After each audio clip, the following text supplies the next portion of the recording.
Hello and welcome to my Specialization Introduction and Outdoor Content Guide for the Assassination Rogue in World of Warcraft Battle for Azeroth. If you haven't watched the primer video for this series, I recommend that you do that now. There'll be a link in the description below. That'll get you up to speed on what it is we're doing in this video. Alright, so we're here on our Assassination Rogue. We've got our action bars visible and empty. If we go into our talent tree, these are the talents you can select to fulfill the requirements laid out in the primer video. And before we get into our spell book and start looking at our spells, I want to talk quickly about stealth. So rogues have access to a second stance called stealth. You can go into stealth instantly. There's a 2-second cooldown on that transition. And when you are in stealth, you become practically invisible. So enemies won't see you most of the time. If you get really close to an enemy or walk through an enemy, they may notice you and start attacking you. But for the most part, you are invisible. Stealth gets cancelled once you perform an action, unless that action specifically says that it doesn't cancel stealth. And also, you are not able to go into stealth if you're in combat. So that's stealth. Now that we've kind of gone over that, let's get into our spell book and start organizing our spells. Now, I'm not going to go in depth into every single one of these, but I will give you at least a brief description of the ability, what it does. That way you'll know why we're putting it where we are. Okay, so first up we have Blind. This is a crowd control ability. It disorients the target for 1 minute and damage will break that effect. We do have some abilities here that are going to say requires stealth, like Cheap Shot. We're going to be placing those on the bottom half of our miscellaneous action area, and we're going to set those up after we're done with the rest of our abilities. Cloak of Shadows is a defensive cooldown ability that will give you a moment of magic immunity that removes all harmful spells and then protects you from harmful effects for a few seconds afterwards. Crimson Vial is a combat utility ability, 30-second cooldown. It acts like a potion that will restore 30% of our maximum health. Distract is a combat utility ability that we're mostly going to use in stealth. We're going to put that over here, but it causes nearby enemies to be distracted. This could stop patrol from walking by. You can throw out distraction. They'll stop. They'll turn. They'll look at it, and you could be able to pass through a area that you wanted to get into by using this ability. Also, if you're stealthing and you have to be close to someone to get to the next area you want to go to, you can distract them and then they won't be as likely to notice you when you're in stealth. Envenom is part of our core rotation. Evasion is a defensive cooldown that increases our dodge chance by 100% for 10 seconds. Fan of Knives is part of our core rotation. Feint is an combat utility ability that we're probably not going to use very often in open world content. It will reduce damage taken from area effect attacks, and we generally won't use that much out in the open world because you could just move out of whatever effects there are, or they're not so deadly that you need to worry about it. Garrote is part of our core rotation. We're also going to add this to our stealth section, and we'll see why in a little bit. Kick is our interrupt ability. This will interrupt spell casting. We'll put that in our crowd control. Kidney Shot is an ability that can stun the target. We'll talk about that a little bit later. Mutilate is part of our core rotation. Pick Lock goes in our miscellaneous. This will allow us to unlock locked doors and treasure chests. Sometimes you will find a lockbox, or someone else will, and it will need to be unlocked by a rogue. Next, we have Pickpocket. That's a stealth ability. Poison Knife is a combat utility ability. It throws a knife at the target. We can use this to get enemies to come over and attack us. We have our Poisons menu, which we're going to keep in our miscellaneous area, and we'll talk about poisons in a bit. Rupture is part of our core rotation. Sap is a stealth ability. Shadow Step is a combat utility ability. This allows us to step through the shadows and appear behind our target and gain a brief movement speed buff. Shroud of Concealment is a stealth ability. Sprint is a combat utility ability. It gives us 70% movement speed for 8 seconds. We already talked about stealth. Tricks of the Trade is a combat utility ability that we're probably not going to use very often. It will redirect any threat you would generate to a friendly party or raid member, so kind of useless out in the open world. We have Vanish. This is a defensive cooldown. It will allow you to enter stealth while you're in combat, making all enemies pretty much ignore you at that point. So this can save your butt quite a bit. Also, as you become better at playing the rogue class, you can also sometimes incorporate Vanish as a offensive cooldown. But for right now, we're just going to stick to it being a nice oh crap button that gets us out of trouble. Vendetta is a offensive cooldown ability that will mark a target for death, increasing the damage that you do to the target. This will also generate one of our resources for us as well. So those are the active spell abilities. Let's go ahead and talk about our stealth bar. So when you enter stealth, you get an entirely new action bar for your number 1 through your equals symbol section of the bar. So you'll see if we switch over to stealth, there's nothing there. Also, when we're not in stealth, our stealth abilities, with the exception of Garrote, are all grayed out, meaning we can't use them. When we go into stealth, we can use them. So we're going to set these up real quick. And we will talk about what they do, except for Garrote. So we have Cheap Shot. Cheap Shot will stun the target for 4 seconds and give us some resources. We have Sap. Sap will cause a target to be incapacitated. You can only use it on a target that's not in combat. There are some other limitations to the types of combat or targets you can use it on as well. If that target takes damage, then the sap breaks. But this is a good utility tool you can use just to get enemies to totally ignore you if you need to get through them, or to turn like a 2 versus 1 fight into a 1v1. Next we have Pickpocket. This is a fun ability. It allows you to pick the pocket of your target. You could get anything from like gray items you can vendor, to change, to food, all kinds of stuff. It just depends on where you're at and the type of enemy you are pickpocketing.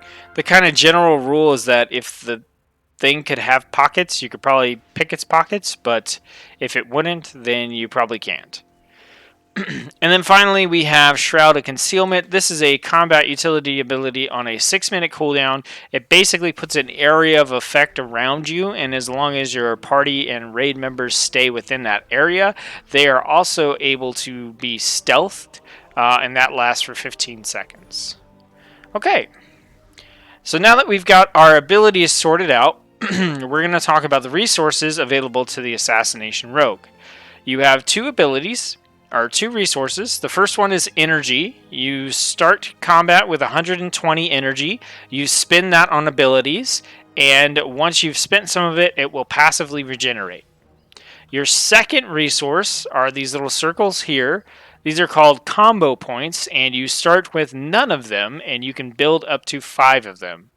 You'll then spend those on powerful abilities. So the general flow for your resources is spend your energy on abilities that will give you combo points, then spend those combo points on powerful finishing moves, and as you're doing that, your energy will be passively regenerating.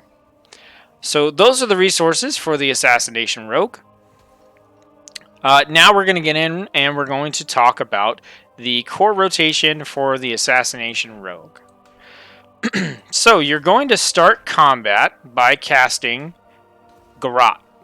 Generally on any rogue, you are going to approach the target from stealth, then you get to use one ability from stealth, and then at that point you're no longer in stealth and you're using your regular abilities. So you really have to choose which one you want to use. On the Assassination Rogue, we're going to be using Garrote. So Garrote is an ability. It takes 45 energy, has a 6-second cooldown. It will deal a pretty good chunk of damage to the target over 18 seconds in the form of a bleed. That is a damage over time debuff. It will also silence the target for 3 seconds if you use it from stealth. And it will give you 1 combo point. So we will be in stealth, we'll go up to the target, we'll use Garrote, and that will silence the target and give us 1 combo point. It will also take us out of stealth.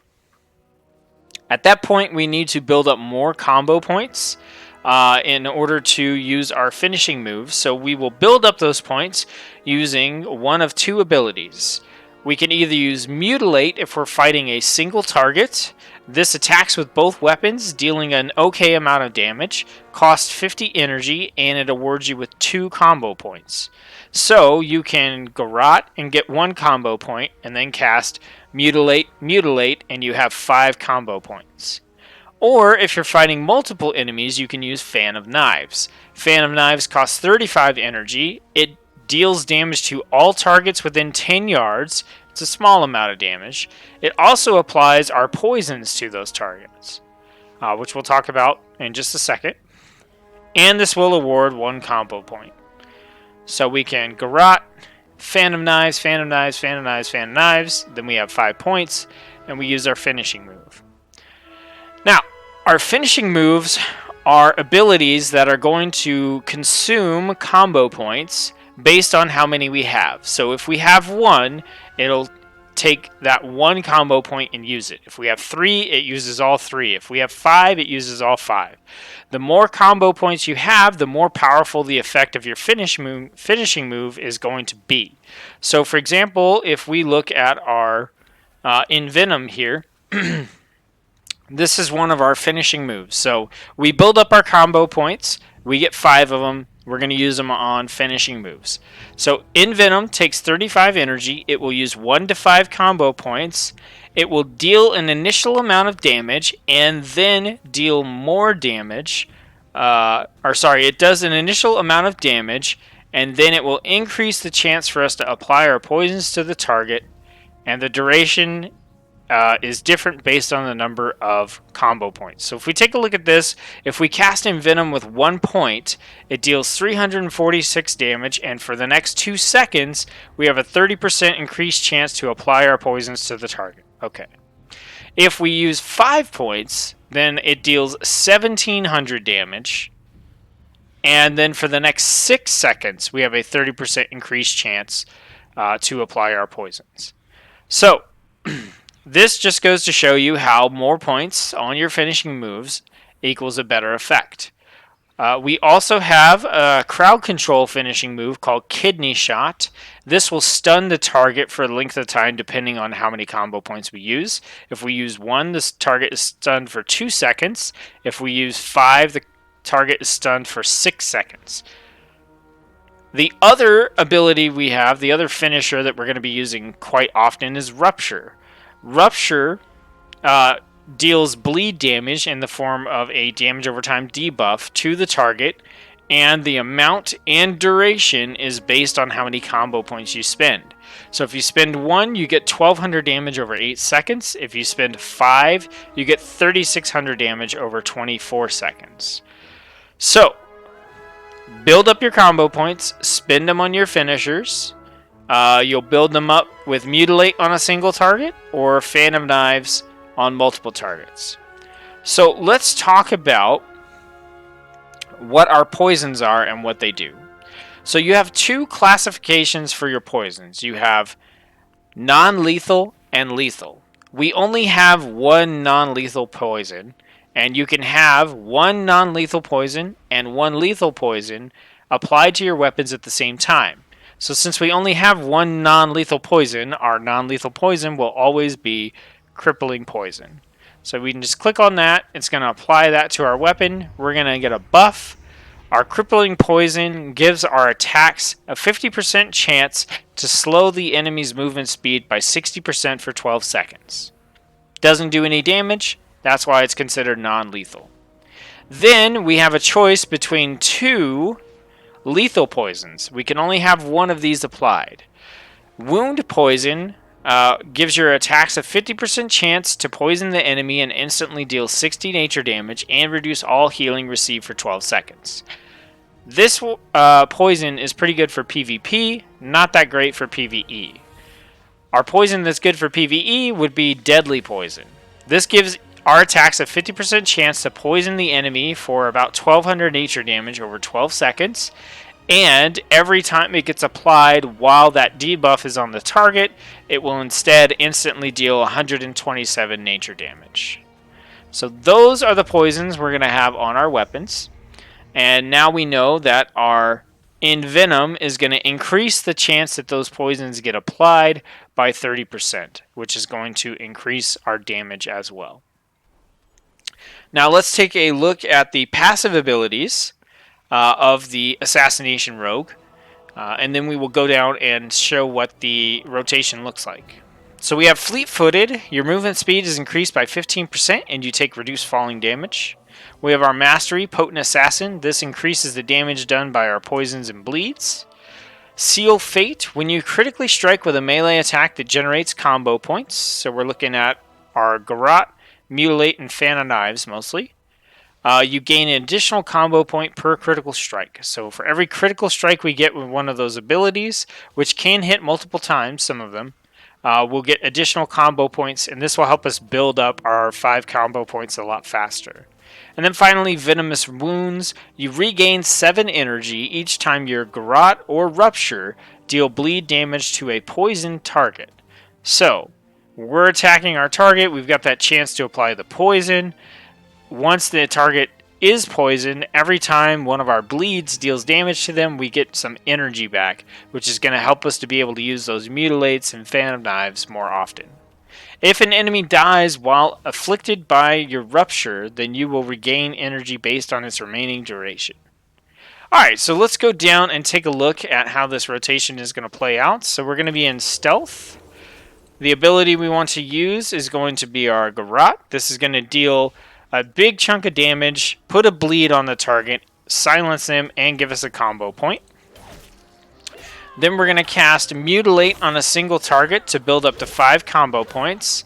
Then we want to cast Rupture. And the reason we want to cast Rupture is because it adds a bleed, but also because of our passive abilities with Venomous Wounds. So every time it deals damage, we're going to get energy back. This is going to help our entire rotation flow a lot better. Alright. So we're going to show that one more time. We're going to go up, we're going to cast our Garrote, we're going to build up our combo points with Mutilate. We're going to use our Rupture. Now, at this point, what we want to do is build up combo points and cast Envenom. When our Garrote debuff is off the target, we can cast it again. And when our Rupture is about to be off, we can build up our combo points and cast Rupture again to make sure that at all times our target has our Garrote and Rupture debuff on them. In a scenario where we have multiple targets, we're going to do the exact same thing. So we will approach from Stealth. We'll pick our main target. We're going to cast Garrote on that target. And now instead of Mutilate, we're going to use Fan of Knives. So this is going to build up combo points. We're going to Rupture on the main target. Go back to using Fan of Knives. Build up and cast our Envenom.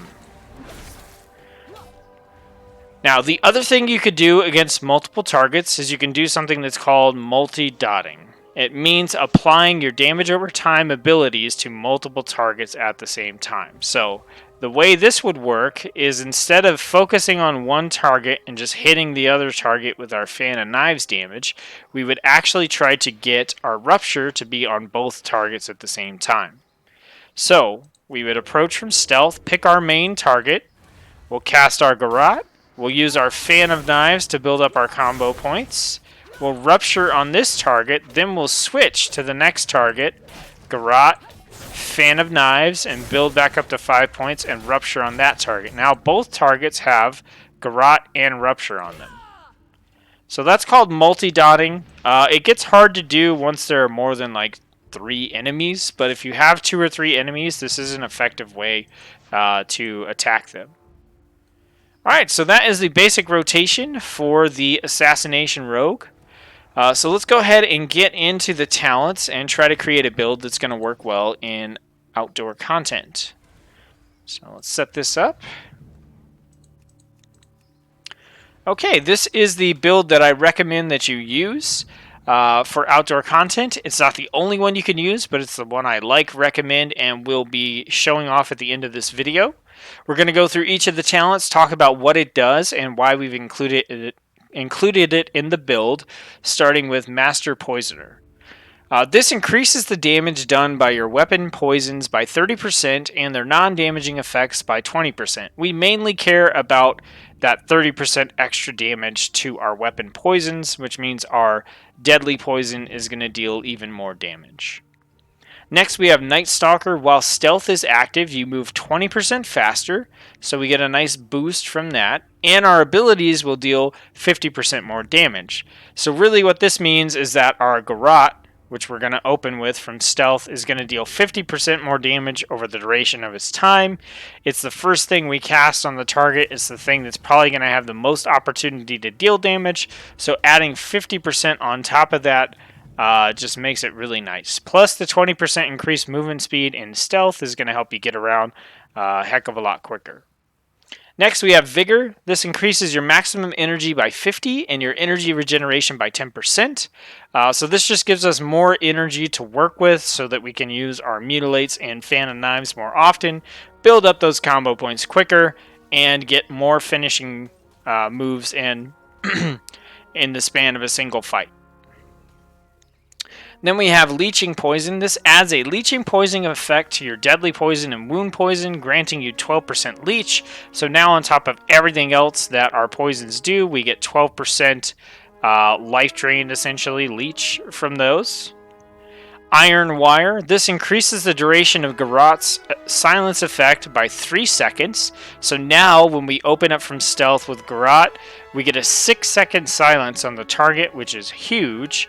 Also, enemies silenced by Garrote deal 15% reduced damage for 8 seconds. So, we're going to silence them. They're basically just going to be able to auto-attack us, and those auto-attacks are going to deal 15% reduced damage.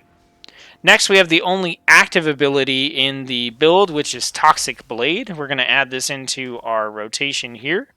You could put it at the end or wherever you like.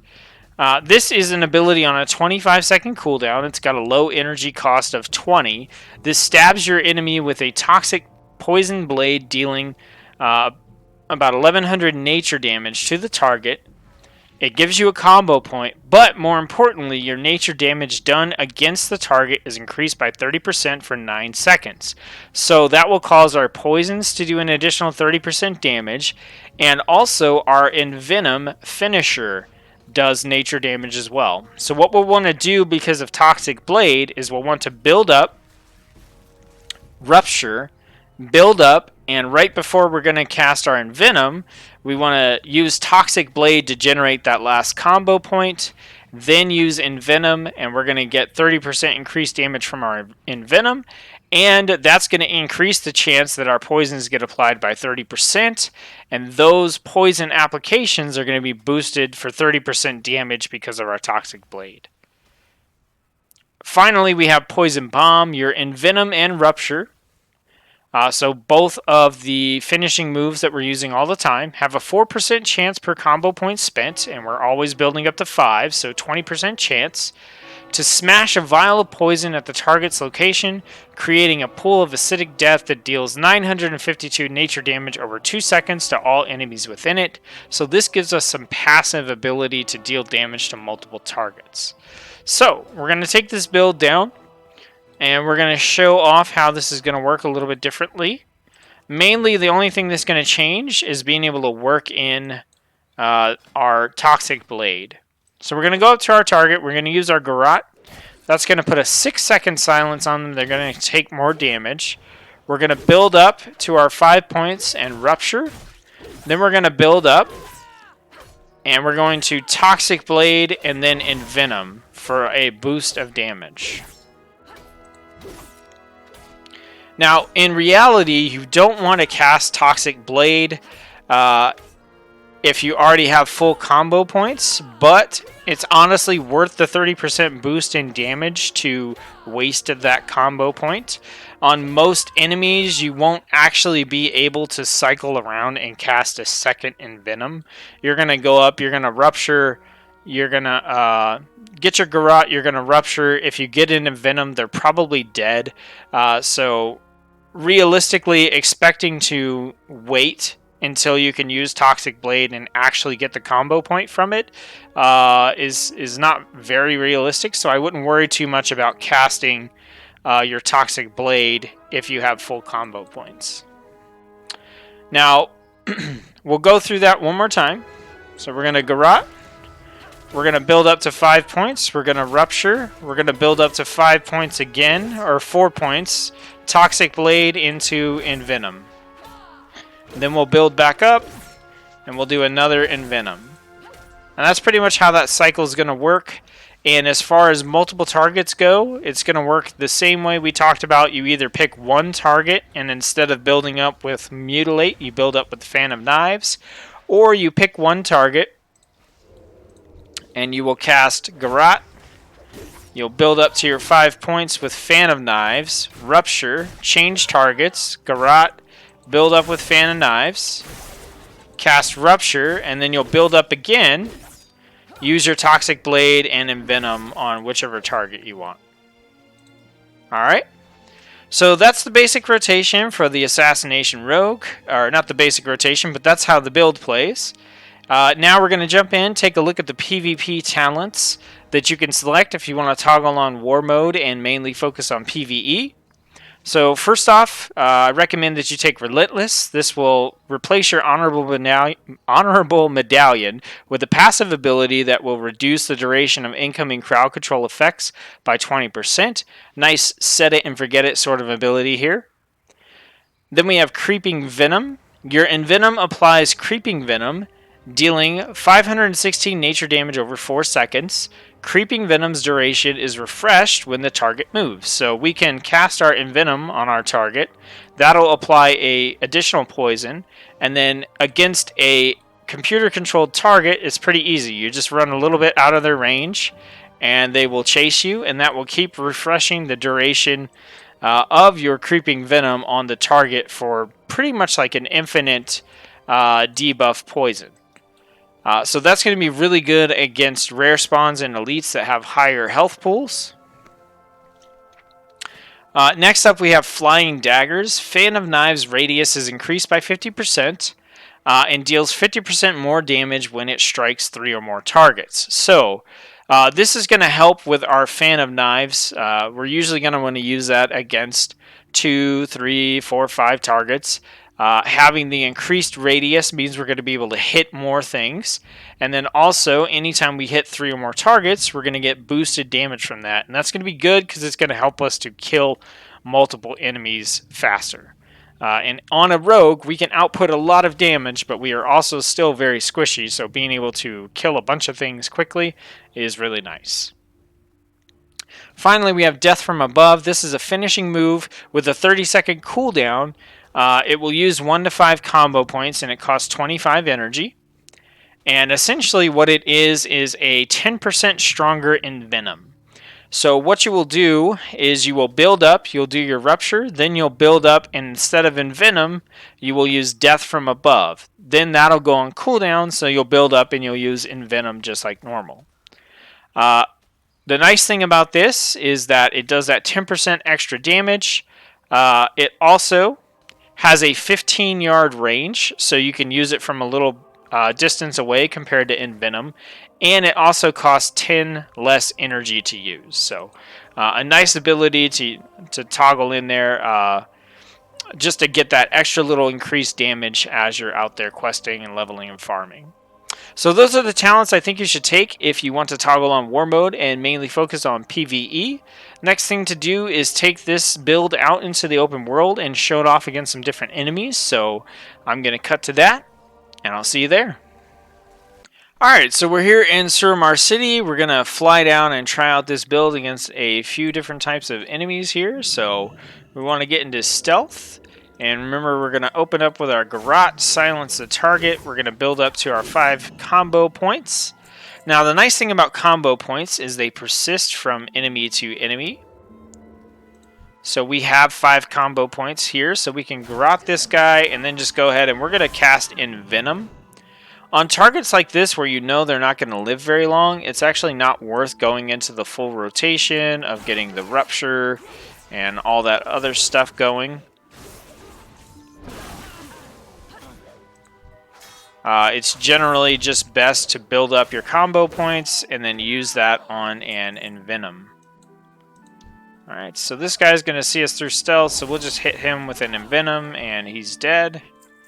Alright. This guy can see through stealth as well, but we could still probably silence him. There we go, build up, and he's dead.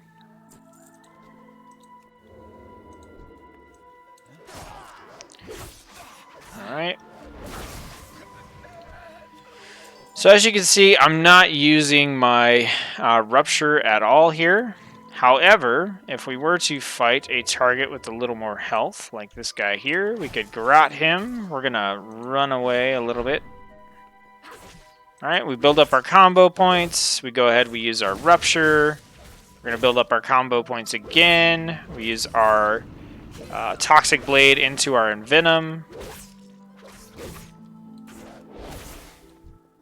So in that case, it did make sense to use our full rotation there. Okay, we got some people on us here, so we're going to go in. We're going to silence that guy. We're going to use Fan of Knives. We can hit our evasion to increase our dodge chance. We got 5 combo points. We're just going to Envenom on that guy. Switch targets, build up again, and we will Envenom again. And he's dead. Alright, so let's go up and we're going to do some more stuff here.